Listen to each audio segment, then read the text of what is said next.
എല്ലാവർക്കും നമസ്കാരം. മധ്യപ്രദേശിലെ രാജ്യസഭാ തെരഞ്ഞെടുപ്പുമായി ബന്ധപ്പെട്ട് കോൺഗ്രസിന്റെ സ്ഥാനാർത്ഥി മീനാക്ഷി നടരാജന്റെ നാമനിർദ്ദേശ പത്രിക തെരഞ്ഞെടുപ്പ് കമ്മീഷൻ നിരസിച്ചു എന്നതുമായി ബന്ധപ്പെട്ട് വലിയ വിവാദമാണ് കഴിഞ്ഞ 2 ദിവസമായിട്ട് കോൺഗ്രസ് ഉയർത്തിയത്. മനഃപൂർവ്വമാണ് അത് നിരസിച്ചത്, അതുവഴി BJPയുടെ ഒരു ആളിന് ജയിക്കാനുള്ള അവസരമുണ്ടാക്കി എന്നൊക്കെയായിരുന്നു അവരുടെ ലൈൻ. ദേശീയ നേതാവും ലോക്സഭാ പ്രതിപക്ഷ നേതാവുമായ ശ്രീ രാഹുൽ ഗാന്ധി വോട്ട് ചോരി ആരോപണങ്ങളുടെ പശ്ചാത്തലത്തിൽ ഇതിനെ സീറ്റ് ചോരി എന്നാണ് വിശേഷിപ്പിച്ചത്. എന്തായാലും ഇതിനെതിരെ കർശനമായിട്ടുള്ള നിയമ നടപടികളുമായിട്ട് പാർട്ടി മുന്നോട്ട് പോകും എന്ന് പറഞ്ഞു. അതിന്റെ അടിസ്ഥാനത്തിൽ കഴിഞ്ഞ ദിവസം സുപ്രീം കോടതിയെ സമീപിച്ചു.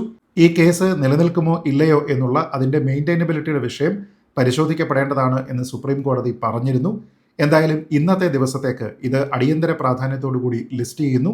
2 ഭാഗത്തെയും കേട്ടതിന് ശേഷം കോടതി മീനാക്ഷി നടരാജന്റെ ഹർജി തള്ളിയിരിക്കുകയാണ്. ഇത് സുപ്രധാനമായിട്ടുള്ള നിർണായകമായിട്ടുള്ള ഒരു തീരുമാനമാണ്. നമ്മുടെ നാട്ടിലെ തെരഞ്ഞെടുപ്പ് നിയമത്തിനെ ഭരണഘടനയെ ഒക്കെ തന്നെ ഇന്നത്തെ ദിവസം ഇത് ചർച്ചയ്ക്ക് വിധേയമാക്കിയിരുന്നു. എന്തുകൊണ്ടാണ് ഇത് തള്ളിയത്? എന്തുകൊണ്ടാണ് ഇനിയും നിയമ നടപടികൾ മീനാക്ഷി നടരാജനും കോൺഗ്രസിനും മുന്നിൽ അവശേഷിക്കുമ്പോൾ പോലും ഇത് അവർക്ക് കിട്ടിയിരിക്കുന്ന ഒരു കനത്ത തിരിച്ചടിയാണ് എന്ന് പറയേണ്ടി വരുന്നത് എന്നതിനെക്കുറിച്ചാണ് ഈ വീഡിയോയിൽ പരിശോധിക്കുന്നത്. നോക്കാം. ആദ്യം തന്നെ ഈ കേസിന്റെ പശ്ചാത്തലം എന്താണ് എന്ന് നമ്മൾ അറിയണം. മധ്യപ്രദേശിലെ രാജ്യസഭാ തെരഞ്ഞെടുപ്പിനായി കോൺഗ്രസിന്റെ മീനാക്ഷി നടരാജൻ നാമനിർദ്ദേശ പത്രിക സമർപ്പിക്കുന്നു. എന്നാൽ സൂക്ഷ്മ പരിശോധനയിൽ അവരുടെ നാമനിർദ്ദേശ പത്രിക റിട്ടേണിംഗ് ഓഫീസർ തള്ളുന്നു. അതിന് കാരണം അവരുടെ ഡിക്ലറേഷന്റെ ഫോം 26 സത്യവാങ്മൂലം അതിൽ ഒരു സ്വകാര്യ ക്രിമിനൽ പരാതിയുടെ വിവരങ്ങൾ അവർ വെളിപ്പെടുത്തിയിരുന്നില്ല എന്നുള്ളതായിരുന്നു. ഈ പരാതി തെലങ്കാനയിലെ ഒരു കോടതിയുമായി ബന്ധപ്പെട്ടതാണ്. ഒരു സ്ത്രീ ഒരു കോൺഗ്രസ് നേതാവിനെതിരെ ഒരു ലൈംഗിക അതിക്രമ പരാതി ഉന്നയിക്കുന്നു. ആ കേസുമായി ബന്ധപ്പെട്ട് കോൺഗ്രസിന് പിന്നീട് ചുമതലയുണ്ടായിരുന്ന മീനാക്ഷി നടരാജൻ ആ വിഷയത്തിൽ ഇടപെട്ടില്ല എന്നുള്ള ഒരു പരാതി അവർക്കെതിരെ പറയുന്നു. അതുകൊണ്ട് മീനാക്ഷി നടരാജനെ അവരുടെ പരാതിയിൽ 4ാമത്തെ പ്രതിയായിട്ട് ചേർക്കുന്നു. എന്നാൽ മീനാക്ഷി നടരാജൻ പറഞ്ഞത് തനിക്ക് ഈ കേസുമായി ബന്ധമില്ല, തനിക്കെതിരെ ഇതിൽ ചാർജ് ഒന്നും തന്നെ ഫ്രെയിം ചെയ്തിട്ടില്ല, കേസ് ഇപ്പോഴും അതിൻ്റെ പ്രാഥമിക ഘട്ടത്തിലാണ്. പുതിയ ഭാരതീയ നാഗരിക സുരക്ഷാ സംഹിത പ്രകാരം കോടതി ഈ കേസിൽ ഇതുവരെ കോഗ്നിസൻസ് എടുത്തിട്ടില്ല. അതുകൊണ്ട് തന്നെ നിയമപ്രകാരം തൻ്റെ ഡിക്ലറേഷനിൽ ഈ ഒരു കേസുമായി ബന്ധപ്പെട്ട വിവരങ്ങളൊന്നും തന്നെ വെളിപ്പെടുത്തേണ്ടതിൻ്റെ ബാധ്യത തനിക്കില്ല എന്നാണ് അവർ പറഞ്ഞിരുന്നത്. അവർക്ക് വേണ്ടി സുപ്രീം കോടതിയിൽ ഇന്ന് ഹാജരായത് മുതിർന്ന കോൺഗ്രസ് നേതാവ് കൂടിയായിട്ടുള്ള അഭിഭാഷകൻ അഭിഷേക് മനു സിംഗ്വിയാണ്. അദ്ദേഹം പറഞ്ഞത് കോടതി കോഗ്നിസൻസ് പോലും എടുക്കാത്ത ഒരു പരാതിയുടെ പേരിൽ അവരുടെ നാമനിർദ്ദേശ പത്രിക തള്ളുക എന്നുള്ളത് റിട്ടേണിംഗ് ഓഫീസറുടെ ഭാഗത്തു നിന്നുണ്ടായിരിക്കുന്ന വിചിത്രവും ഏകപക്ഷീയവുമായിട്ടുള്ള അന്യായമാണ് എന്നാണ്. ഇതിലൂടെ തൻ്റെ കക്ഷിയുടെ മത്സരിക്കാനുള്ള അവസരത്തിനെ തന്നെ ഇല്ലാതെയാക്കി എന്നുള്ളതായിരുന്നു അദ്ദേഹം പറഞ്ഞത്. അതുകൂടാതെ മറ്റൊരു പ്രധാനപ്പെട്ട കാര്യം കൂടി അദ്ദേഹം പറഞ്ഞു.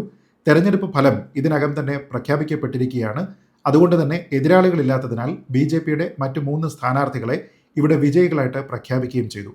അതുകൊണ്ട് തന്നെ ഇത് സാധാരണമായിട്ടുള്ള ഒരു തെരഞ്ഞെടുപ്പ് തർക്കമല്ല, മറിച്ച് തെരഞ്ഞെടുപ്പിൽ നടന്നിരിക്കുന്ന ഒരു അട്ടിമറിയാണ് എന്നതുമായി ബന്ധപ്പെട്ടാണ് അദ്ദേഹം പരാതിയിൽ പറഞ്ഞത്. തൻ്റെ വാദങ്ങൾ സമർത്ഥിക്കുന്നതിന് വേണ്ടി അദ്ദേഹം ഇന്ന് സുപ്രീം കോടതിയിൽ കൊണ്ടുവന്നത് മൊഹീന്ദർ സിംഗ് ഗിൽ കേസിലെ സുപ്രീം കോടതിയുടെ വിധിയെ തന്നെയാണ്. ഒരു റിട്ടേണിംഗ് ഓഫീസർ മനഃപൂർവ്വം ചിലരുടെ നാമനിർദ്ദേശ പത്രികകൾ സ്വീകരിക്കുകയും ചിലരുടേത് തള്ളുകയും ഒക്കെ ചെയ്തു കഴിഞ്ഞാൽ അതിൽ കോടതിക്ക് ഇടപെടാൻ കഴിയും എന്നാണ് അദ്ദേഹം ഈ വിധിയുടെ പശ്ചാത്തലത്തിൽ വാദിച്ചത്.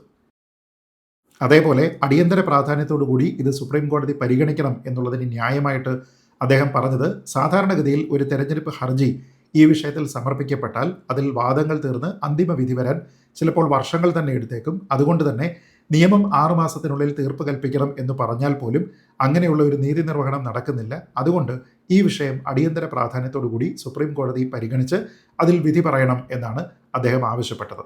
എന്നാൽ അഭിഷേക് മനു സിംഗ്വി ഉയർത്തിയിരിക്കുന്ന വാദങ്ങളൊന്നും തന്നെ നിലനിൽക്കുന്നതല്ല എന്ന് സുപ്രീം കോടതി കണ്ടെത്തി.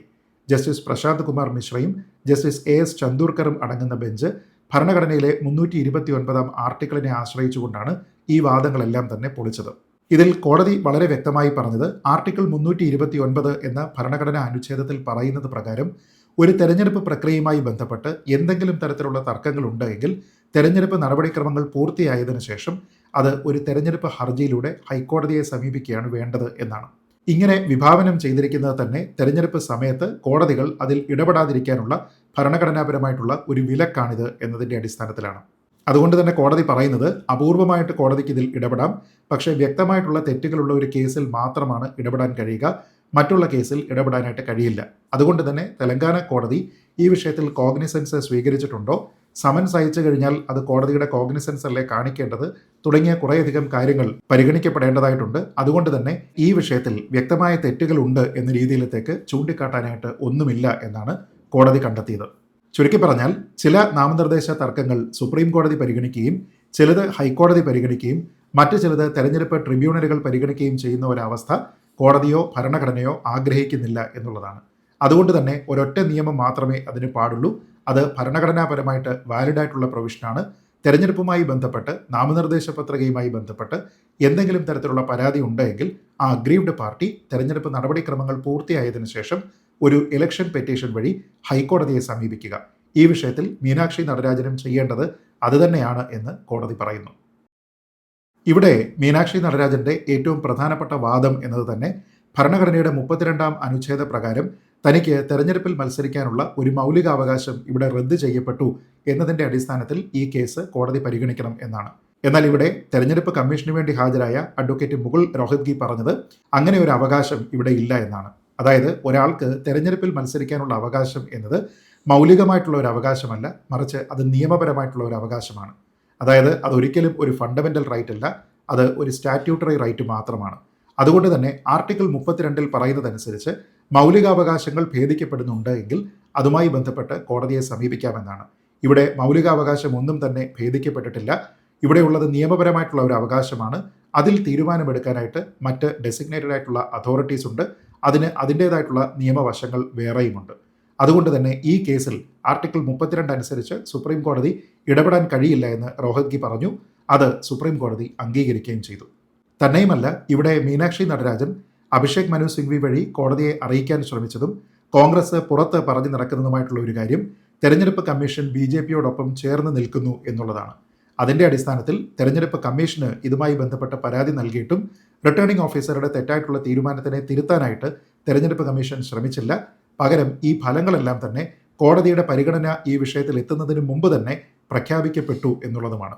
എന്നാൽ അതുമായി ബന്ധപ്പെട്ടും മുകുൾ റോഹത്ഗി വളരെ കൃത്യമായിട്ടുള്ള നിയമവശങ്ങൾ സുപ്രീം കോടതിയിൽ അവതരിപ്പിച്ചു. അദ്ദേഹം പറഞ്ഞത് തെരഞ്ഞെടുപ്പ് നടപടിക്രമം പൂർത്തിയായി കഴിഞ്ഞാൽ അതിൽ ഏതെങ്കിലും ഒരു വിഷയത്തിൽ തർക്കമുണ്ട് എന്ന് കരുതി ലാർജർ ഇൻട്രസ്റ്റിൽ എല്ലാ സീറ്റുകളിലെയും ഫലം തടഞ്ഞുവെക്കുക എന്നുള്ളത് നിയമപ്രകാരം അനുവദനീയമല്ല. അങ്ങനെ സുപ്രീം കോടതിയിൽ ഒരു പരാതി പോയിട്ടുണ്ട് എന്നതിൻ്റെ അടിസ്ഥാനത്തിൽ ഫലപ്രഖ്യാപനം എന്ന പ്രൊസീജറലായിട്ടുള്ള ഒരു കാര്യം ഏതെങ്കിലും കാരണവശാൽ വൈകിപ്പിക്കുന്നതിന് തെരഞ്ഞെടുപ്പ് കമ്മീഷനോ റിട്ടേണിംഗ് ഓഫീസർക്കോ ഒരു തരത്തിലുള്ള നിയമപരമായിട്ടുള്ള ഡിസ്ക്രിപ്ഷനും ഇല്ല എന്ന് അദ്ദേഹം കോടതിയെ ബോധിപ്പിച്ചു. അത് കോടതി അംഗീകരിക്കുകയും ചെയ്തു. ചുരുക്കി പറഞ്ഞാൽ തെരഞ്ഞെടുപ്പ് കമ്മീഷനും BJPയും തമ്മിലുള്ള ഒരു രഹസ്യ ബന്ധത്തിന്റെ അടിസ്ഥാനത്തിലാണ് ഈ തെരഞ്ഞെടുപ്പ് അട്ടിമറിച്ചത് എന്നുള്ള കോൺഗ്രസിന്റെ വാദം സുപ്രീം കോടതി പരിഗണിച്ചില്ല. ഇതിൽ യാതൊരു വിധത്തിലുള്ള മൗലികാവകാശ ലംഘനവും ഉണ്ടായിട്ടില്ല എന്നും ഈ പരാതി അതിന്റെ നടപടിക്രമം അനുസരിച്ച് തന്നെയാണ് തീർപ്പ് കൽപ്പിക്കപ്പെടേണ്ടത്, അതിൽ ഇടപെടേണ്ടത് തെരഞ്ഞെടുപ്പ് കമ്മീഷനും ഹൈക്കോടതിയുമൊക്കെയാണ് എന്ന് വളരെ കൃത്യമായിട്ട് ഇന്ന് സുപ്രീം കോടതി പറഞ്ഞു.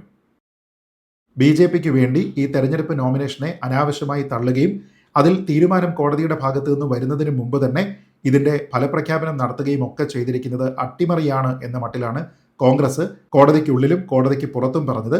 പക്ഷേ അതൊന്നും തന്നെ വിലപ്പോകുന്ന കാര്യങ്ങളല്ല എന്ന് വ്യക്തമായി.